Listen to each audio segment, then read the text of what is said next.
Guys, welcome to air of animage. और आज एक और बार एक और नई वीडियो के संग हम आ चुके हैं। इधर जो है अब डीमन सेल का सेकंड एपिसोड मैं आपको हिंदी डब में देने वाला हूं। तो हमने पिछले एपिसोड में देख लिया था क्या क्या हुआ था। टांजेरो की बहन जो है वो डीमन में फॉर्म हो गई थी और क्या कहते हैं जो यहाँ पे वो हाशिरा था, मतलब कि एक डीमन स्लेयर कोड का आदमी था, उसने छोड़ दिया था, मतलब कि बहन को जीने दिया था। तो हम एपिसोड की स्टार्टिंग में देखते हैं कि टांजेरो जो है वो खेत में क्या कहते हैं एक आदमी से पूछ रहा होता है कि ये तुम्हारी जो सब्जियां हैं ये किसी रुपए की तो नहीं है।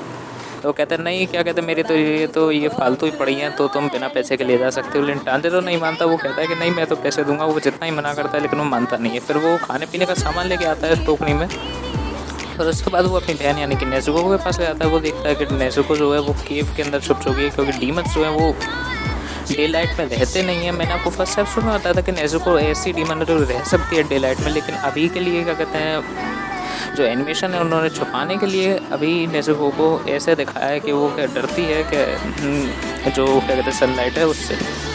तो उसके बाद टांजेरो जो है वो गुफा में यानी कि केव में अंदर जाता है अपनी बहन नेजुको को खाना देने के लिए। और फिर उस खाना क्या डीमंस वैसे खाना तो खाते नहीं है, उसे ट्राई करके देखा था क्योंकि वो सिर्फ ह्यूमन फ्लैश ही खाते हैं।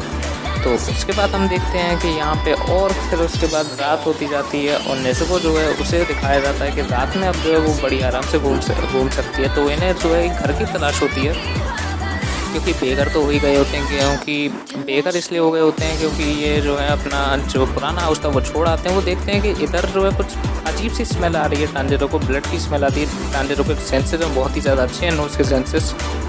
तो देखते हैं डीमन जो है वो एक घर में है, क्या कहते हैं खा रहा है जितने भी वहाँ के जो ह्यूमंस थे, मतलब कि 4 ह्यूमंस थे, और वो खा के अपना मुंह पोंछ के और ब्लड ही ब्लड उधर हो चुका है। तो ये देख के टांजेरो जो है वो बहुत ही ज़्यादा घबरा जाता है। वो देखता है क्योंकि उसके संग एक बार ये चीज़ हो चुकी है। तो नेजुको जो है वो उसकी लाट टपक रही होती है ह्यूमन फ्लैश को देख के, क्योंकि उसने बहुत समय से खाया नहीं होता। डीमंस को ह्यूमन फ्लैश तो अच्छा लगता ही है।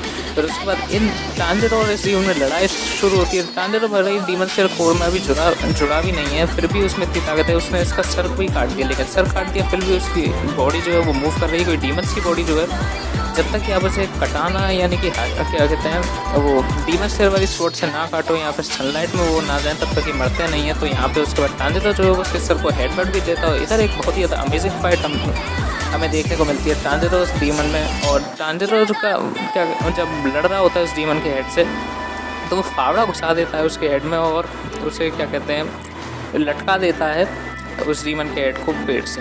फिर उसके बाद हम देखते हैं कि नेजुको जो है उसे क्या उसकी बॉडी है उस डीमन की वो ले जाती है एक बहुत ही ज़्यादा दूर एक जंगल में ले जाती है। और उसके बाद हम देखते हैं टिंगो मास्क पहने एक बंदा आता है जो कि ब्लू ड्रेस में ड्रेस्ड होता है। वो उसके पास वो कहता है कि टांजेरो से कि ये जो डीमन है ये ऐसे नहीं ख़त्म होगा, ये इसका तुम्हें सर्वर क्या इसका सर जो है एक कटाना स्वॉर्ड से काटना पड़ेगा, यानी कि डीमन स्लेयर स्वॉर्ड से काटना पड़ेगा, तभी ये जाएगा, वरना ये नहीं जाएगा।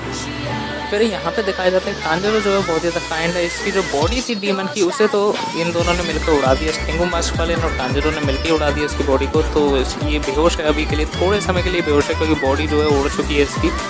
तो यहाँ पे जो ये टिंगो मास्क वाला आदमी होता है ये कहता है यहाँ पे टांजेरो से कि तुम इसे मारो। तो ये देखता है कि टांजेरो में जो है वो इतनी काइंडनेस और सिंपैथी एक डीमन के लिए भी तो निकल रही होती है। तो ये कहता है डीमन स्लेयर कोर में कभी शामिल भी नहीं हो सकता, क्योंकि इसे एक डीमन को मारने में इतनी ज़्यादा दिक्कत आ रही है, तो फिर ये डीमन स्लेयर कोर में कैसे जाएगा। और इतनी ज़्यादा सिंपैथी देख के वो कहता है ये बहुत ही ज़्यादा काइंड पर्सन है, इससे ज़्यादा काइंड पर्सन पूरी अर्थ तो उसने अभी तक देखा भी नहीं था कभी भी, इतने सालों से रहते हो गए धरती पर। तो इधर हम देखते हैं कि डीमन जो है उसकी कॉन्शियसनेस वापस लौट आती है। कॉन्शियसनेस वापस लौटने के बाद वो अपनी आंखें खोल लेता है। वो टांजेरो को मारने के लिए तो यहाँ पे दौड़ तो सकता नहीं है, पैर तो कटे हुए हैं। ये गधा डीमन जो होता है ये अपने हाथों से ही कुछ कर रहा होता है। तभी क्या कहते हैं यहाँ पे सूर्य उजाला हो जाता है, यानी कि सूरज उगाता है, सन यहाँ पे आ जाता है। और इधर जो है हम जैसा कि हम जानते हैं डीमन जो है सन में सर्वाइव नहीं कर सकते, तो वो अपने आप को छुपाने की कोशिश करता है सबसे पहले सन से, लेकिन जैसे ही वो छुपाता है वो वैसे ही जल जाता है। तो ये देख के टांजेरो कहता है कि बस इतनी सी सनलाइट उसे लगी इस डीमन को पूरी तरह डेटेराइट करने के लिए, तो ख़त्म करने के लिए इस डीमन को पूरी तरह बस इतनी सी सनलाइट लगी। तो इसलिए वो सोचता है कि नेजुको को तो उसे बहुत अच्छी तरह बचा के रखना पड़ेगा यहाँ पे सनलाइट से। फिर उसके बाद ये बहुत ज़्यादा घबरा जाता है। तो ये कहता है कि चलो ठीक है मैंने डीमन को नहीं मारा, तो यहाँ पे कुछ भी नहीं। अब फिर उसके बाद वो देखता है कि नेजुको जो है वो कैसी है। नेजुको को वो देखता है तो नेजुको जो है वो जा चुकी है। नेजुको सनलाइट में नहीं है, वो देखता है, वो इसलिए देखने के लिए जाता है नेज़ुको तो सनलाइट में नहीं खड़ी है, लेकिन जैसे ही वो कमरे के अंदर जाता है वो देखता है कि हाँ नेज़ुको जो है सेफ अच्छी तरह यहाँ पे बैठी हुई है, वो अपने आप ही आके वहाँ पे बैठ जाती है। तो ये देख के उसे दिल को चैन आता है, क्योंकि अगर नेज़ुको जो है सनलाइट में होती है, वैसे तो उसे कुछ होता नहीं है सनलाइट में, लेकिन फिर भी वो जाती नहीं है इतना, कोई डीमंस ज़्यादा पसंद नहीं करते सनलाइट में जाना। अभी जो मैन है मैं इसका नाम बताना चाहता हूँ, टिंगू मास वाले का नाम है यूरो कोडा की, ये डीमन स्लेयर कोड का रिटायर्ड मेंबर है। तो ये यहाँ पे ब्यूरियल जितने भी वो 4 आदमी मरे होते हैं तो उनकी ब्यूरियल करके फिर उसका टानेरो को वो एक थप्पड़ देता है करा करके, क्योंकि उसने डीमन के लिए सिम्पल शो करी और तो डीमन जो उसने कितने ह्यूमंस को खाया है। तो वो कहता है कि अब तो मैं डीमन स्लेयर कोड के लिए मैं ट्रेन करना चाहता हूँ। तो ये लोग दौड़ लगाते हैं उसके घर तक, और टांजेरो जो है वो दौड़ लगाते लगाते बहुत ही ज़्यादा थक जाता है, क्योंकि बहुत दूर की दौड़ होती है इनकी। और फिर उसके बाद ये लोग आ जाते हैं। तो जैसे ही वो उस पर मास्क उतारता है तो टांजेरो देखता है कि ये तो एक ओल्ड मैन है, क्योंकि सब बाल सफ़ेद है यहाँ पे यूरो कोडा की के। तो यहाँ पे वो ये देख के घबरा जाता है। फिर उसके बाद अंदर जाते हैं ये लोग। तो अंदर जाके यहाँ पे टांजेरो जो है वो थोड़ा बहुत अपने सोने वीने का इंतज़ाम करता है, क्योंकि बहुत ही ज़्यादा थक गया होता है वो भी। फिर उसके बाद टांजेरो की ट्रेनिंग शुरू होती है। ट्रेनिंग में वो देखता है कि ये यूरो कोडा की उसे एक माउंटेन पे ले आता है, जहाँ पे कि हवा इतनी पतली कि उसे सांस लेने में भी दिक्कत है, और ठंड के दिन है तो वो सांस ले भी नहीं पा रहा होता ढंग से। वहाँ पे ट्रैप्स पिछे हुए हैं। यूरो कोडा की का चैलेंज होता है कि वो अगर इस जंगल से बाहर निकल पाए तो क्या कहते हैं वो उसे डीमन स्लेयर कोड में जाने की परमिशन दे देगा। उसके बाद एक फाइनल सिलेक्शन टेस्ट होगा इसका ही पूरी ट्रेनिंग के बाद 2 साल की, जिसमें कि यूरो कोडा की भेजेगा, तब ये डीमन स्लेयर कोड के लिए सिलेक्ट हो जाएगा। तो यहाँ पे ये सबसे पहले एक गड्ढे में गिर जाता है फॉरेस्ट से बाहर निकलते ही। और यूरो कोडा की जो है वो नेज़ुको को घर पे इस समय ले गया होता है, वो दोनों के दोनों घर पे होते हैं। इसे अकेले जंगल में छोड़ाते हैं कि तुम्हें अकेले ही बाहर निकलना है। सबसे पहले तो ये सोचता है ये आसान है, क्योंकि यूरो कोडा की कोई स्मेल को जानता है तो वो इसे ट्रेस करते करते पहुंच जाएगा। लेकिन यहाँ पे इतनी थिन आ रहा है कि उसे ढंग से कुछ सूंघ भी नहीं पा रहा, और ऊपर से इतने सारे ट्रैप्स हैं तो उसे बहुत दिक्कत हो रही है। मतलब कि आप सोच सकते हैं कि स्टॉप लेने का कोई समय भी नहीं है, तो बेचारा सूंघे कैसे, इतनी ठंडी हवा को कोई सूंघ भी नहीं सकता। तो वो जो है क्या करता है, इससे बचने के लिए रन करता है बहुत ही ज़्यादा तेज़। यहाँ पे टांजेरो जितने भी ट्रैप्स होते हैं, फिर धीरे धीरे से फीलिंग आ रही होती है कि हाँ वो ढंग से कर रहा है ये चीज़ें। फिर भी यहाँ पे टांजेरो जो है वो हार नहीं मानता, वो अपनी दौड़ माउंटेन तक लगाता जाता है और अच्छी तरह वो ट्रेनिंग करके चाहता है कि वो नेज़ुको के लिए प्रोटेक्ट करने के लिए नेज़ुको को ये स्ट्रॉन्ग बन सके। तो ये बहुत ही ज़्यादा देखने की बात है। यही शोनेन जोनर का मतलब है, मतलब कि आपको जितने भी शोनेन होते हैं उसमें आपको एमसी जो है वो बहुत ही ज़्यादा मतलब डेडिकेटेड दिखता है अपने ड्रीम के लिए। यही क्या कहते हैं शोनेन जोनर को खास बनाती है बात। तो उसके बाद हम देखते हैं टांजेरो जैसे तैसे कोशिश करके बहुत कोशिश करता है, जितने भी धूल में गिरता है, कहीं किसी ट्रैप में गिरता है, कभी उसका सर बैम्बू स्टिक में लग जाता है, कभी पेड़ पे झूलता है, कभी कुछ भी होके कभी गड्ढे में गिरता है, लेकिन फिर भी वो चलता रहता है। मतलब दौड़ लगाते पूरी रात भर में जैसे तैसे हम देखते हैं कि यूरो कोडा की जो है वो नेज़ुको को तो सुला देता है, क्योंकि वो थक गई होती है।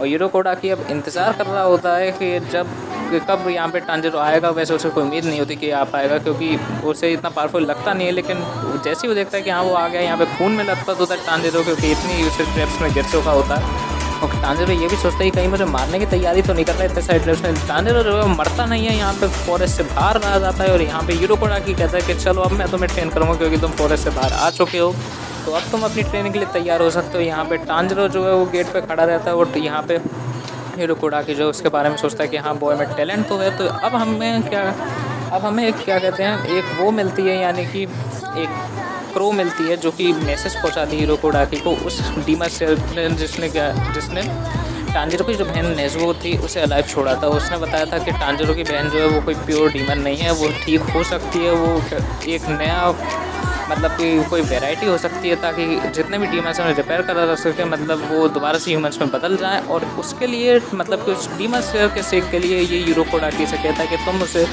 टांजेरो कामाडो को डीमन स्लेयर कोर की ट्रेनिंग दो मेरे लिए, क्योंकि मुझे लगता है कि उस बॉय में बहुत ही ज़्यादा पोटेंशियल है। तो गाइस मैं आपको बता देना चाहता हूँ कि जो इसका नाम टोमियो का है, यानी कि ये भी एक डीमन स्लेयर कोर का ही आदमी है। तो ये इसे भी यूरो कोडा की नहीं ट्रेन करा था। तो ये इस बात कह रहा होता है कि टांजेरो कामाडो जैसा बंदा उसने अभी तक देखा नहीं है, क्योंकि वो बहुत ही ज़्यादा काइंड है, लेकिन पावरफुल भी बहुत है, क्योंकि उसने एक फावड़े से सिर्फ अपने फावड़े से इतने बड़े डीमन स्लेयर कोर के उससे चैलेंज किया था, और ये मरते मरते बच गया था टोमियो का यहाँ पे। तो यहाँ पे वो कहता है कि बॉय में जो है बहुत ही ज़्यादा टैलेंट है, और अगर कुछ ऐसा हुआ तो बॉय जो है वो अपनी जो ये यंग सिस्टर ऐसे ह्यूमन में चेंज कर सकता है। तो यूरो कोडा की को वो सब बातें अब याद आ जाती हैं। तो वो कहता है कि चलिए, फिर उसके बाद वो सोचता है कि हाँ मैं इस बॉय को ट्रेनिंग दूंगा, क्योंकि अगर मैं इस बॉय को ट्रेनिंग दूंगा तो ये बहुत ही ज़्यादा पावरफुल बन जाएगा। तो उसके बाद हम देखते हैं सुबह हो जाती है, यानी डे लाइट हो जाती है, और इसी पे हमारा एपिसोड ख़त्म हो जाता है। तो गाइस वीडियो अच्छी लगी हो तो लाइक सब्सक्राइब करना, और थर्ड एपिसोड की वीडियो जल्दी आएगी, मतलब कल परसों में आ जाएगी। आपको सारे एपिसोड देखने को मिलेंगे। नारुतो शिप्पुडेन अभी पॉज है, सैटरडे संडे को मैं आपको नारुतो शिप्पुडेन के एक एपिसोड डाल दिया करूँगा। पर वीक डू 2 एपिसोड्स, और डीमन स्लेयर आपको हर रोज़ पड़ेगा ही, ताकि आप क्वालिटी कंटेंट एंजॉय कर पाएँ एयर ऑफ एनिमेस पे। तो गाइस आज के लिए इतना ही, मिलते हैं अपनी नेक्स्ट वीडियो में, और हैप्पी इंडिपेंडेंस डे आपको। जय हिंद जय भारत। तो तब तक के लिए सब्सक्राइब कर दीजिए एयर ऑफ एनिमेस चैनल को, सपोर्ट प्रमोट करने के लिए और सपोर्ट करने के लिए हमारी इस छोटी सी कम्युनिटी को। तो बाय बाय।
我に